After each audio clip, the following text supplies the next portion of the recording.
Assalamu alaikum warahmatullahi wabarakatuh. Natumai hujambo. Karibu tena katika mfululizo wa mada zetu hizi za Ramadhani. Ramadhani karimu rafiki yangu, na karibu tena katika shughuli hii ya Ramadhani ambayo tumeapa kwamba tunaenda kujizolea point. Katika mada yangu ya leo nakwenda kukuambia kuhusu hatari aliyoitangaza Mwenyezi Mungu katika Surat Al-Baqara aya ya 279. Mwenyezi Mungu amepiga vita dhidi ya riba na amesema hakuna kitu chochote ambacho amekukataza kwa nguvu kali Mwenyezi Mungu kama riba. Riba ni adui wa haki, riba ni adui wa mafanikio, riba ni adui wa maendeleo, na riba inadhoofisha watu, riba inadhoofisha jamii zetu, lakini mbaya zaidi, riba inadhalilisha na kunyanyasa watu. Mwenyezi Mungu haipendi riba na amechukia riba. Hakuna vita yoyote ambayo Mwenyezi Mungu ameapa kupigana nayo katika Qur'ani tukufu isipokuwa swala hili la riba. Rafiki zangu, kukopa 10,000 kurudisha 15,000 ni kitu cha kumfanya mtu akaishi kwa wasiwasi, lakini nyinyi wenyewe mumeona mambo aliyozungumza Mwenyezi Mungu kabla ya nyakati hizi. Miaka 1000 imepita toka Mwenyezi Mungu azungumze kutoka kwenye Qur'ani tukufu kuhusu masala ya riba. Mimi na nyinyi wote ni mashahidi kuona namna gani sasa tunaumia kutokana na riba. Mikopo iliyojaa katika jamii, kausha damu, sijui mkopo wa ndizi, sijui mkopo wa kucheza mtoto, sijui kurushana hela, kutunzana pesa, ni vitu ambavyo vimewaingiza wanawake wengi sana katika majuto, katika wasiwasi, katika maradhi, katika mikopo isiyokuwa na mwisho. Lakini yote hii imetokana na tabia zetu za kupenda riba. Mtume wa Mwenyezi Mungu pia ameonyesha kuchukiwa na riba, akasema mla riba na mtoa riba wote ni wakwenda motoni. Kwa nini Mwenyezi Mungu hakupiga vita watu kupigana, watu kuumizana, watu kukasirishana? Amekataa riba kwa sababu riba ndiyo hasa inaoangusha uchumi wa nchi. Nchi itajaa watu wenye madeni, nchi itajaa madeni, nchi itakopa 2,000,000 itabidi kurudisha 1,100,000 baada ya muda fulani. Kwa sababu gani? Ile hela ambayo inatakiwa kurudisha ingeweza kufanya mipango katika maendeleo, lakini pesa ile inabidi kurudi kwa watu waliowakopesha. Kwa sababu gani? Ni ya riba. Leo tumeletewa mifumo ya pesa isiyokuwa na riba, lakini wangapi miongoni mwetu ambao tunaikimbilia mifumo ile? Tunasema hakuna faida, siwezi kwenda kwa sababu hakuna faida. La, faida yake ni ndogo sana, mimi sitaki kufanya shughuli ambayo faida yake ni ndogo sana. Watu wote tumeshaharibika nafsi zetu, tunaamini kwamba ile riba hasa ndo faida, ile riba hasa ndo fanikio, ile riba hasa ndo utajiri. Wengine tumefikia hatua ya kukopesha wenzetu pesa waturudishe na cha juu. Kwa kuamini nini? Kwa kuamini kwamba tukipata cha juu ndipo tumepata faida. Tukiambiwa hawa wanatoa pesa lakini kuna takaful ndani yake, tunatoa pesa lakini ndani kuna mfumo na utaratibu wa dini ya Kiislamu, hatuwataki watu hao, tunawakimbilia watu wenye kutoa riba. Je, sisi ni waumini? Je, hii Qur'ani iliyoshuka katika aya ya 279, Qur'ani sura namba 2, imeshuka kwa ajili ya nani? Imeshuka kwa ajili ya wanyama? Imeshuka kwa ajili ya ndege? Mbona imeshuka kwa ajili yetu sisi? Na sisi mbele ya macho ya Mwenyezi Mungu ni watu gani? Sisi ni mahalifa wake katika dunia hii. Yaani sisi tuna hadhi sawa na mabalozi wa nchi katika nchi hii. Kwa nini sisi mabalozi wa Mwenyezi Mungu tunakataa mambo ambayo yeye anapigana nayo vita? Utatumwa vipi uende kuwakilisha nchi? Uende katika nchi hiyo ambayo umetumwa kuwakilisha nchi yako, uwe kinyume na sera ya nchi yako? Wewe ni nani basi kama sio msaliti? Kwa nini tunamsaliti Mwenyezi Mungu aliyetupa uhai, aliyetupa pumzi, aliyetupa riski na akatuweka katika hii dunia, halafu baada ya hapo akatuvalisha cheo kwamba nyinyi ni viongozi katika dunia hii, mkifanya kazi kwa mipango na maelekezo kutoka kwangu. Sasa watu ambao tumetumwa na Mwenyezi Mungu, mipango yake na maelekezo yake, ikiwa Qur'ani ndio principle, ndio sharia, kwa nini tunaenda kinyume?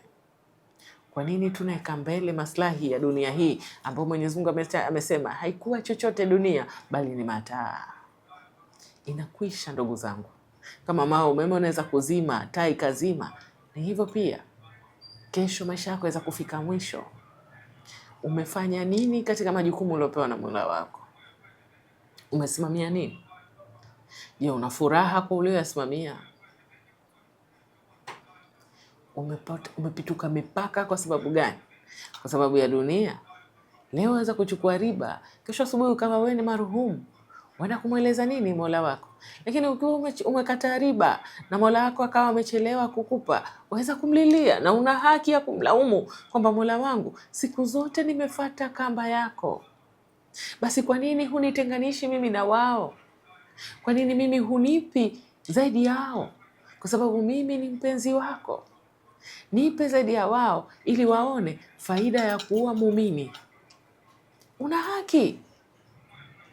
Mwenyezi Mungu ameikataa riba. Riba inaleta umaskini, riba inaleta watu kufa nafsi zao, huruma inaondoka, mapenzi yanaondoka, watu pia wanaanza kudhuriana, watu wanaanza kuuana kwa kutoshindwa kulipa madeni.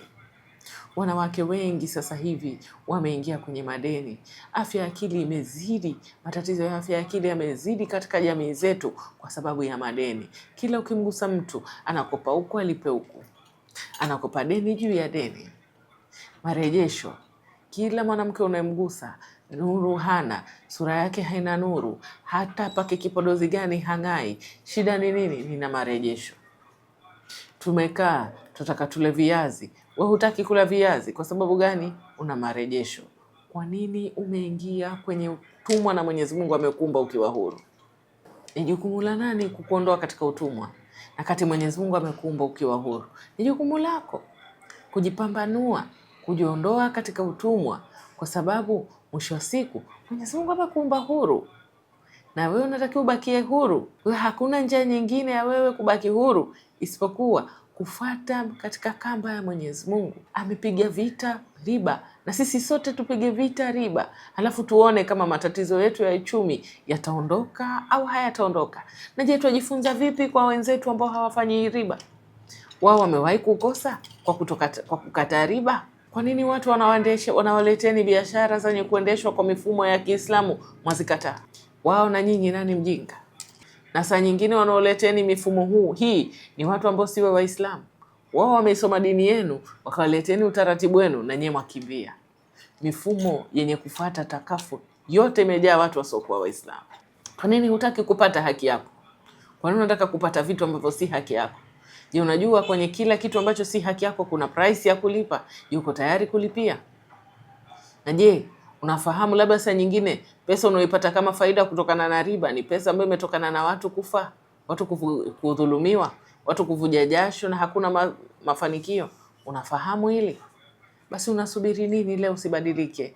Utaingia katika hii banquet ya Ramadhani mpaka utatoka ndani ya siku 30 ukawa hujabadilika.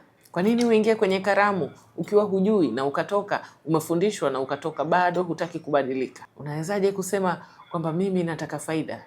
Faida unaitafuta ni ya dunia au ni ya ahera? Kwa sababu dunia hatuna makazi, makazi ni ahera. Unataka kupata faida wapi? Sehemu ya makazi au sehemu ya kupita? Mtu yote mwenye akili anakuambia nataka faida sehemu ya makazi. Nenda kafuatilie faida yako katika sehemu ya makazi. Huko hasa ndiko nakotaka kupata faida, kwa sababu huko ndiko utakakokaa muda mrefu zaidi. Na kuhusia rafiki yangu, nenda katafute faida katika sehemu yako ya makazi ya milele, kwa sababu huko ndiko utakakokaa zaidi. Achana na mambo ya dunia. Na kama Mwenyezi Mungu anaichukia riba mpaka akashusha aya mahususi na akapiga vita kwenye Qur'ani, hajapiga vita isipokuwa kwa jambo la riba tu. Ni aya ya kutisha sana rafiki yangu, kama ukiwa ni mtu mwenye kutathmini. Na kuomba badilika, kataa riba, kataa unyonyaji wa jamii yako, kataa kuingia katika mfululizo wa madeni, sio jambo likufalo. Chana nayo riba, kataa riba tena. Mpaka ukiingia katika harambee hii ya Ramadhani, mpaka ukitoka, kila atakayekuongelesha kuhusu riba mwambie mimi sitaki, nimepona nilipokwenda katika Ramadhani na sitaki tena kuishi kama nilivyoishi mwaka jana. Mimi ni mtu mpya na nimebadilika. Nakupenda sana rafiki yangu na nakutakia kila laheri. Karibu katika hafla hii ya Ramadhani. Mwenyezi Mungu ametualika tugombanie pointi, tutoke kila mtu akiwa na pointi za hali ya juu, kushindana na mwenzako katika heri, ili tuweze kupambania kufuata daraja katika pepo tukufu ya Mwenyezi Mungu mtukufu. Asante.